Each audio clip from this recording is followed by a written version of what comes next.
It takes more than a healthy skepticism of code written after midnight to be a great software engineer. This is episode 209 of the Soft Skills Engineering Podcast. I am your host, Jamison Dance. I'm your host, Dave Smith. Soft Skills Engineering is a weekly advice show where we answer your questions about software development, but not technical questions.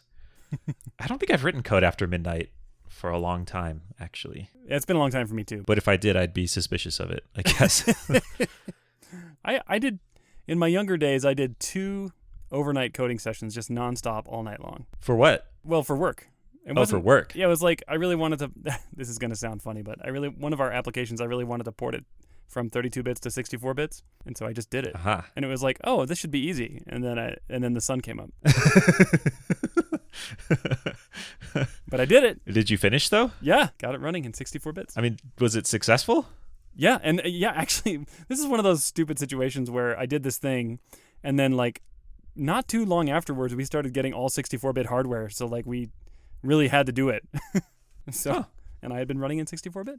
So this was before my time. Was it just, like, changing, like, shorts to longs everywhere or something? No, it was like, so it was C++ code, and we had wait a minute. What are we doing? Save that for hard skills engineering. Yes. I guess. The secret bonus show. Tweet me later and I'll tell you the details. It was pretty fun. Okay. Dave, do you want to thank our patrons? Yes, I do. Thank you to those that are contributing on Patreon at the amount that gets them a shout-out every week. They are Vinlock, Braden Keynes, Chris Hogan, Dennis Bogdanov, Evgeny Sladkowski, John Grant, Luis Santos, I almost said Nuke Bayless, like Nuclear Bayless. Maybe Luke change your Nuke name. Bayless. That's his wrestling nickname, I guess. Luke the Nuke Bayless in this corner. Yeah. All right, Nick Hathaway, Philip John Basile, the Agile Ventures Charity, Sean, Stanley Tactical Radio, Stephen Armand Lee, Taras Harouk, Travis, and Zach Grannon. If you'd like to support the show on Patreon, go to softskills.audio. That's our website. And click support us on Patreon. And if you do, we will give you an invitation at the beginning of every month to join our Slack community, which is a vibrant, growing community of amazing engineers who have really interesting discussions. Especially nowadays, like stuff like, what is your company doing in the light of this weird coronavirus situation? Which has been fascinating to compare notes. You did say you'll get an invite every month, and I was going to say, well, only the first month, but actually that's not true. We're pretty lazy about how we invite people, so we just re-invite people and hope Slack dedupes the invites for us. And sometimes they do. Yeah. Yep.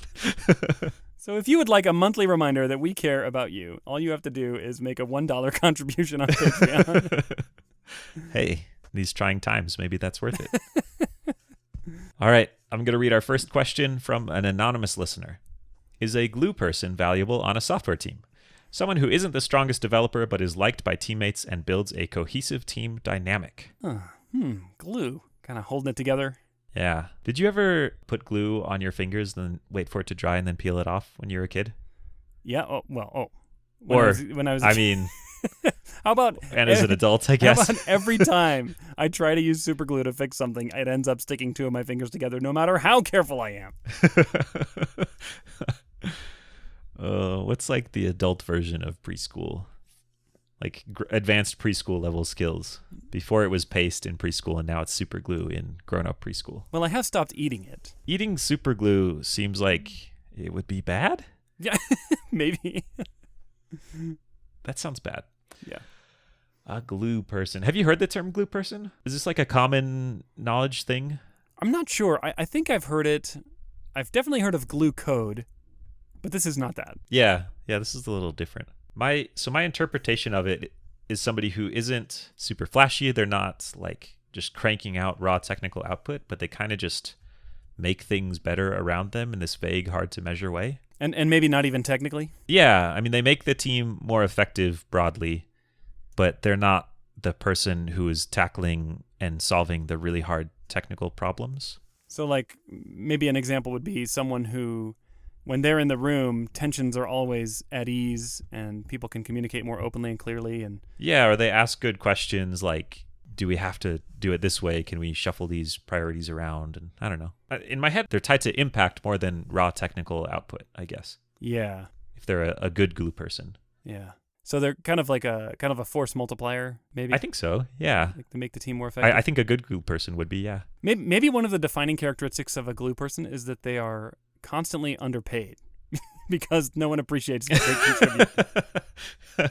Yeah, I think you're right. Glue people are harder to recognize than someone who, like, their name is all over this really core piece of code. That's very easy for us to recognize and value and promote on. But just saying, if I wasn't here, stuff would just be worse is hard to measure, and impact is already hard to measure. Would you consider a glue person to potentially, at least one type of glue person, to be someone who is constantly giving good feedback on code reviews but not writing a lot of code themselves? Yeah, I think so. Yeah, I mean, that's a way you could have good impact, or even just demonstrating and encouraging like good patterns of communication in code reviews, because those can devolve and become gross and unhelpful. Yeah. Okay. I mean, a hard thing here is glue, like the value a glue person provides is pretty subjective, I feel like. And sometimes people who are struggling or who aren't delivering value, I've seen them try to claim that they're being glue people, and it doesn't seem like that for some of them. And sometimes people are delivering tons of value by being glue people, but they're just totally ignored, and like the normal mechanisms for recognition and reward don't really catch their value. So it's like a good one is great, but it's hard to know if someone is good at it, I guess. So it's like easily a false positive situation. I think so. So it's really risky to be a glue person because management is constantly thinking, is this person an underperformer or a critical glue person on our team? It's like those are the two. Exactly. Yeah, like we know for sure that they don't have the strongest technical skills. Right. Like that part is we got. The question is, are they doing a bunch of other stuff, or are they just like don't have the strongest technical skills? Maybe not, I don't know, strong technical skills is the wrong term. It's like they're not having this pure technical output.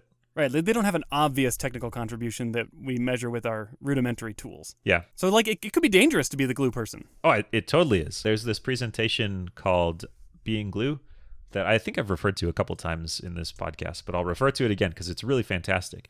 And that's basically the argument. The argument is if you are just attracted to like where the biggest problem is, oftentimes those things aren't technical, and you end up like scheduling meetings and unblocking people and I mean, not technical is the wrong word. They're not like sitting down and writing a bunch of code. Right. And if you're trying to just point yourself at what can make the biggest difference, that can lead to you doing a lot of things that look like managerial work or tech lead work. And if you don't have that title, then there's this weird bias against like measuring. Like once you're a manager, you get this pass on doing glue work because that's the expectation. Is right. That's your job. That's your job. So of course your value is kind of like diffused over your whole team. That's what you're doing. If you're sitting down and writing all of the code, then you kind of suck. But if you're doing it without being a manager, then you can get this reputation as someone who just can't deliver. Right. So maybe you should go after that manager title just really quick if you're the glue person. I mean, that's one way to do it. Like if you really like this role, then yeah, maybe make that role your job. But let's not forget that glue is the thing that's like holding things together, which by definition means it's under constant pressure and always at risk of being torn apart. Yeah, that's true. There are some forces pulling at you all the time. In every direction. Yeah. Yeah, that's true. I think there's another kind of glue person too, which is, so we've talked kind of about the soft skills glue person, the person who unblocks people through like getting the right people in the room together, asking good questions, calming tensions. Then there's another kind of glue person who's holding the ship together through a treasure trove of technical knowledge and context that they've amassed over the years. And this is like the person that, I think this person is in a less risky situation because everyone knows that they are like, the bus factor on this person is super high. So if we lose them, then the whole ship's going to fall apart, and we know that. And so it's kind of like these two categories. Like the one person just quietly does a good job keeping the ship on track, and the other one does it loudly, and everyone knows, well, they don't contribute a lot of code, but boy, if we didn't have them, no one would know what to do. Yeah. Huh. I haven't thought about that as a glue person, but that kind of makes sense. So do you think that person is valuable? Well, no. I think that person... No, seriously, I think that is a really bad sign that your team has a bunch of tribal knowledge that is trapped inside of one skull, with no redundancy. And teams that have that kind of situation where it's like, well, I don't know how to do this, but let's go talk to Yoda. He's the only one who knows. It's just bad news. Skulls are remarkably fragile too. I mean, we think they're hard, but like they're harder than like belly buttons, but they're not harder than pavement. There's lots of things harder than skulls. Cars. Anyway, yeah. Viruses. Too soon, I think, for that joke. No, and this is a smell, I think. If you have this kind of a glue person who's holding it together through context and knowledge that other people don't have, tribal knowledge that's all in one person, that's a smell. And then the symptoms manifest in people getting blocked all the time because they don't have access to this person. So what do you do about it? What do you do about it if you're on the team, or what do you do about it if you are the glue person? Well, if you are the glue person and layoffs are happening, you're safe. If you're the technical glue person, right, that you're talking about, if you're the keeper of the old ways, yes. If you know the sacred texts, yes, of how to maintain this old PHP thing that makes you all the money, right? Yeah, no, I'm just kidding. What do you do? If I was leading a team that had the bad kind of glue person, the tribal knowledge glue person, I would take action to get all that information out of that person's head and into the rest of the team through the form of knowledge sharing sessions, through documentation. I would basically say, anytime you go to so-and-so with a question, you have to document the answer. And then eventually that person will become obsolete, and then you can let them go. Just kidding. Just kidding. Yeah, I was going to say, what happens to the person? Suddenly they have to contribute just like everyone else, and it levels the playing field. I think that knowledge you're talking about can be a curse for the glue person as well, because they are lashed to this project. They can't leave it or it falls apart. And I'm assuming it's probably kind of tricky to work in. So it's not like the most enjoyable thing. And it might be hard to modify and produce new things out of it. But you can set them free. You can break their bonds. You can. You can unglue them.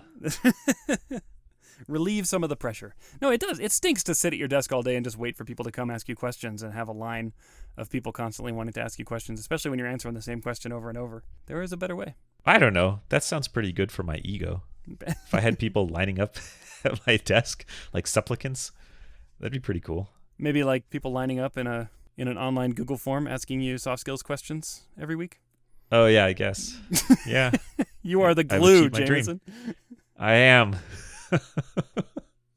So we've kind of landed on maybe if it's glue because it's this technical knowledge that they contribute value by doling out when you're really stuck, then fix that. I don't feel like we really landed on a hard yes or a no for just the general like spread goodness through the team person. Mm-hmm, mm-hmm. I think the answer to that can be yes. And what do you do to make sure that person doesn't get underappreciated? And the answer I think to that is that you document what makes a valuable engineer on your team and what are their criteria for progression and growth. And you can write down specifically some of these things, like encourages good code review practices that are constructive and non-attacky. Yeah, non-attacky. You could write that in your HR documentation, I think. But you could enumerate all the things that glue people do, and you could encourage everyone to become a glue person so that you don't end up having specialization creep where one person gets all the cool tech jobs that get lots of visibility and one person gets left as the glue, keeping it all together. Yeah. There's also a difference between someone who likes this kind of work but is a very capable technical developer still, and someone who is kind of like driven to it because that's where they can provide the most value. Mm-hmm. And it's like a hard thing to judge. I don't know. Judging technical skill is a pretty unsolved problem anyways. Mm-hmm. But I know it when I see it. Exactly. Yeah, you know it when you see it. Like if someone is saying, I don't know, I'm just really struggling, but I'll like schedule some meetings, like that can go pretty poorly and end up costing more than if they were just struggling and concentrating on technical work. So mm-hmm. I think the point I'm trying to make is there should be like, you should have some idea of what value you're getting out of them. And if mm-hmm. they're turning to glue work to like cover up the fact that they can't provide a bunch of value, so they're just kind of retreating to these hard to measure places, and saying like, I'll be safe in the shadows of meetings and Gantt charts and like, I don't know, vague, diffused value, then that seems like a problem. I think either way, if you can make it more measurable, then the good glue people will be rewarded, and people who are kind of just using it to struggle a little bit will be able to be like held accountable. Like if you want to do that work, it's valuable. You should just be able to show how valuable it is. Yeah. Also, I do think you can be a better glue person if you are stronger technically on an engineering team. Yeah, for sure. I think everybody needs a little bit of both. Yeah. And I've come to appreciate, the older I get, the value of having a team with different strengths instead of just all hardcore code ninjas, you know? Yeah. Yeah, I agree. It's great to have variety. Well, have we answered the question? I think so. Good luck, and let us know how your glue situation works out. I guess this isn't really a situation, so maybe don't let us know anything. Just, I don't know, look up at the sky and you'll see us there. We'll just know.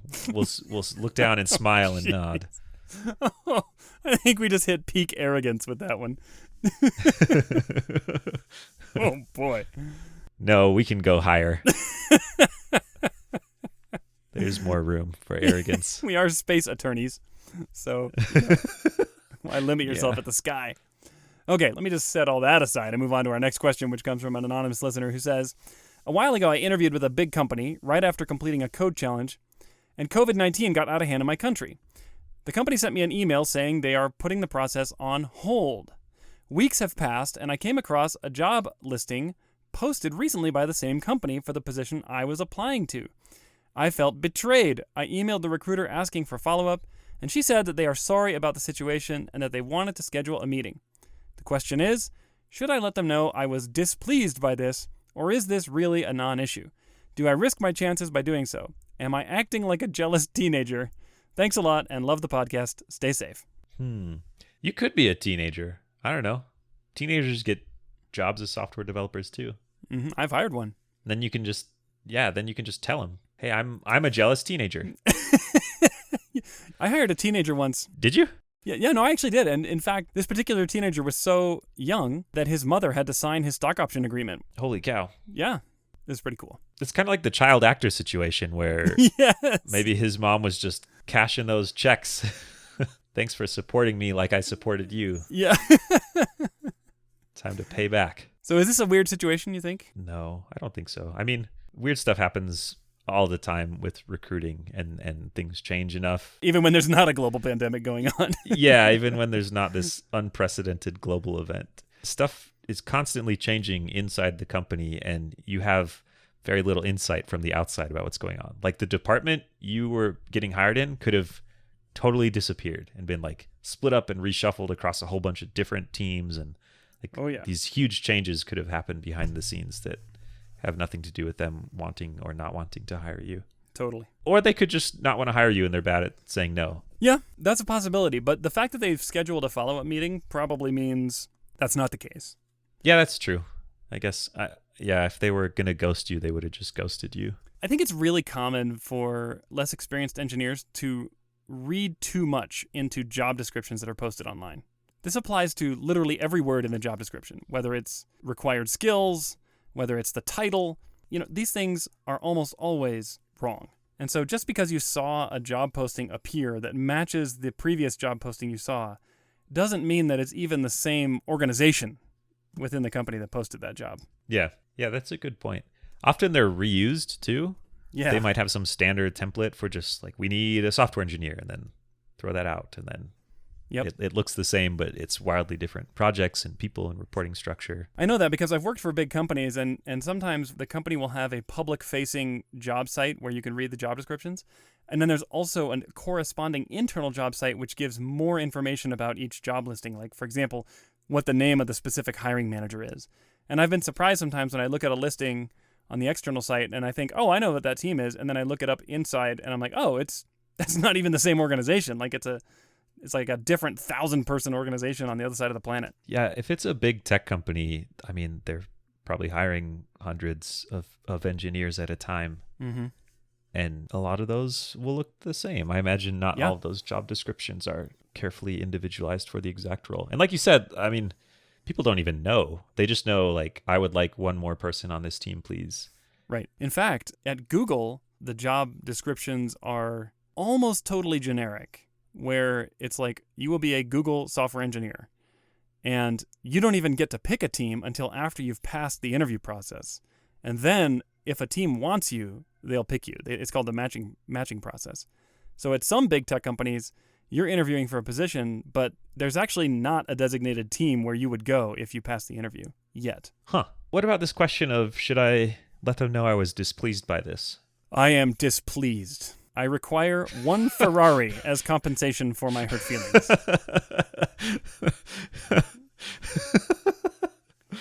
I'm displeased, but I could be pleased for a price. I could be undispleased. Yeah, you could buy back my pleased.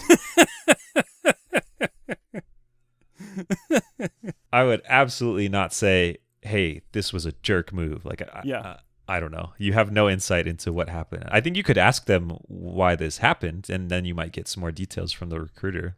Like, we have these generic job postings. Like, why? What happened? Like why the posting came up?